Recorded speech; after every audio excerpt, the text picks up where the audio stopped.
5-7 सालों में न जाने कितने पेपर जो है लीक हो गए हैं। कोई वो टोटी का नल तो है नहीं कि पेपर लीक हो जा रहा है। वो पूरे कॉटन मिल बंद है, अल्स्टॉम बंद है, अरीवा बंद है, लिप्टन बंद है, बीपीसीएल बंद है। तो तमाम चीज यहाँ के लोकल लोगों की भी जो है रोजगार बढ़ेगा। भाई वर्कर्स पूरा ओवरऑल जो व्यापारी वर्ग है बहुत परेशान है। तो अगर मैं इन फ्यूचर नमस्कार, एमटी टॉक शो में आपका स्वागत है। मैं हूं सुप्रिया शर्मा। आपको बता दें कि अभी जो सारे नेता हैं वो तैयारियों में लग चुके हैं विधानसभा की। उसी विषय में आज बातचीत करने के लिए हमारे साथ सौरभ सिंह बाबा जी हैं, जो कि सपा से तैयारी कर रहे हैं। और आपको बता दें कि इनका एक एनजीओ भी चलता है महादेव आर्मी के नाम से, और ये पूर्व जिला उपाध्यक्ष रह चुके हैं युवजन सभा प्रयागराज से। तो आइए इनसे बातचीत करते हैं और जानते हैं कि किस तरह से ये समस्याएं शहर दक्षिणी में देखते हैं और क्या कुछ ये करेंगे अगर ये विधायक चुने जाते हैं। और भी बहुत सारी चीजों पे इनसे बातचीत करेंगे और आपको बताएंगे। सर, सबसे पहले तो आपका बहुत बहुत स्वागत है हमारे चैनल में। धन्यवाद, आपका बहुत बहुत आभार।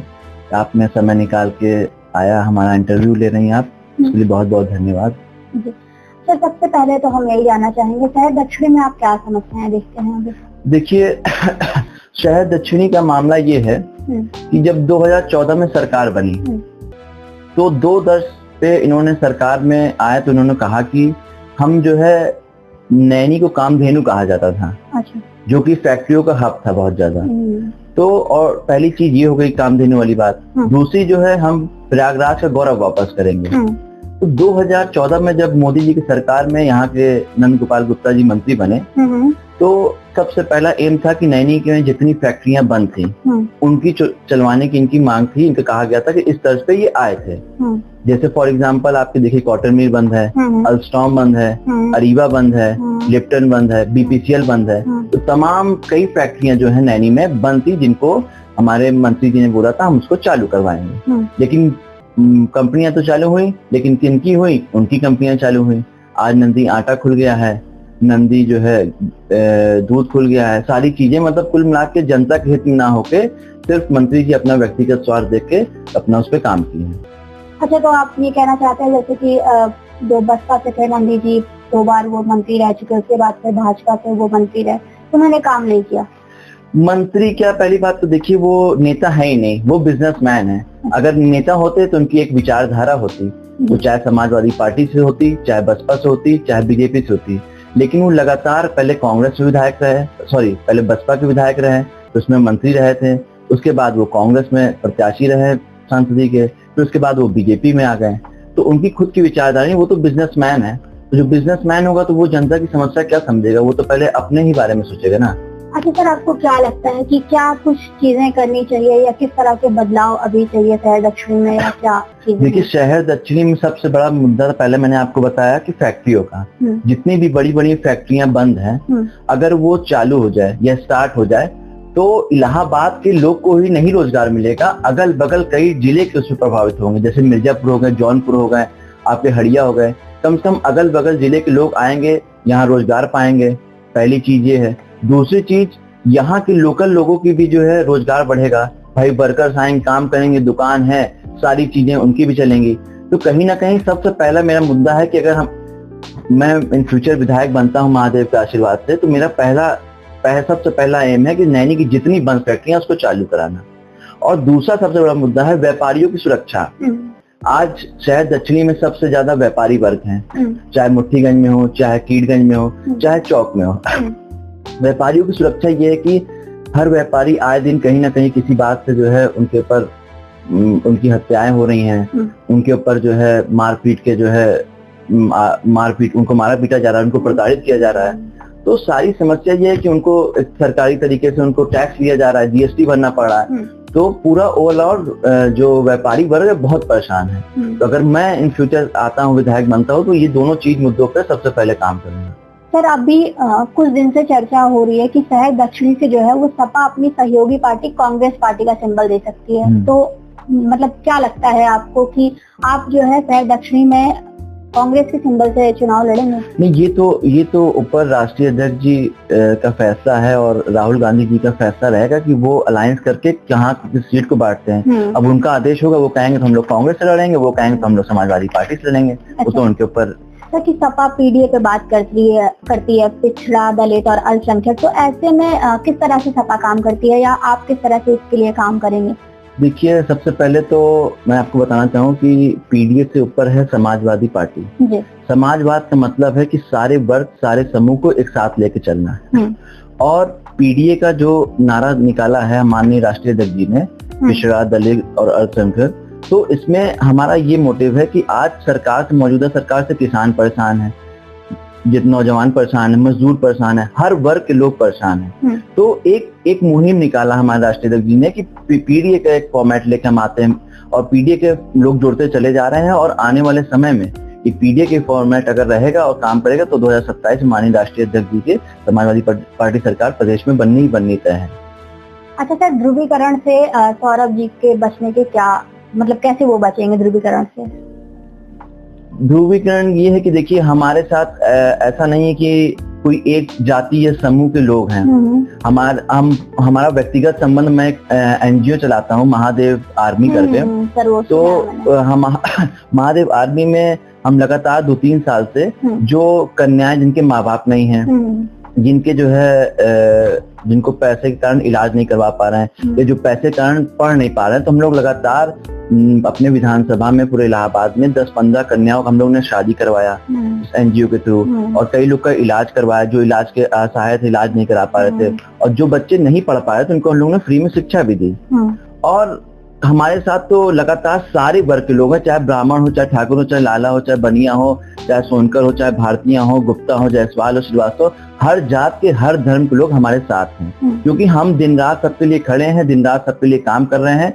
और हमारे साथ तो हमको लगता है हमारे जाति और अदर कास्ट छोड़ के हमारे साथ मुस्लिम, क्रिश्चियन, सारे सिख, सारे मेजोरिटी, सारे जात धर्म के लोग हमारे साथ हैं, क्योंकि हम हर इंसान के रात दिन 24 घंटा खड़े हैं। हमारा 24 घंटा लोगों की सेवा करना है।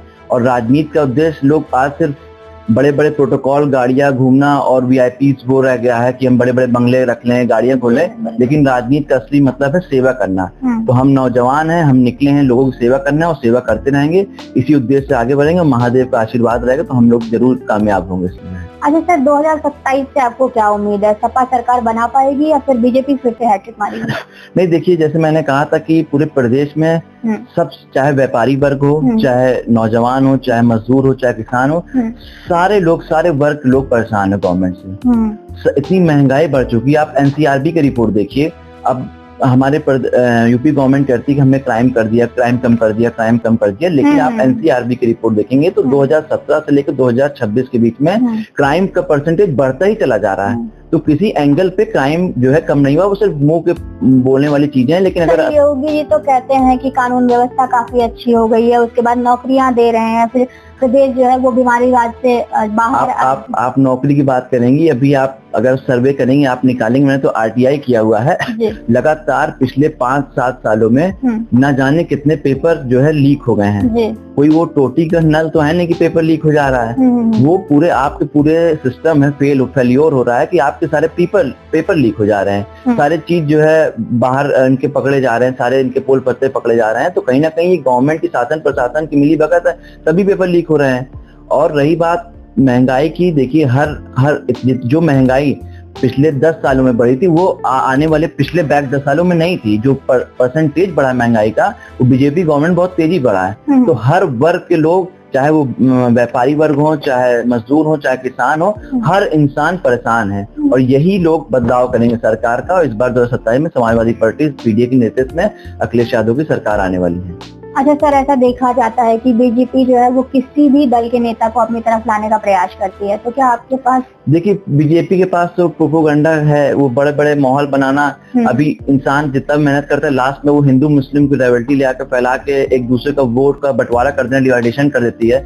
लेकिन इस बार जनता ने मन बना लिया है, चाहे जितना बीजेपी अपना गलत फहमी फैलाए, गलत तरीके से मार्केट में ध्रुवीकरण करें, लेकिन इस बार जो है जनता ने मन बना लिया है, इस बार सरकार को पलटना है। क्योंकि सरकार को भी थोड़ा कहीं ना कहीं घमंड हो गया है 10 साल तक कि वो सरकार में रह लिए है। सर, अगर मैं बात करूं तो क्या आपको भी ऐसा कोई ऑफर आया है?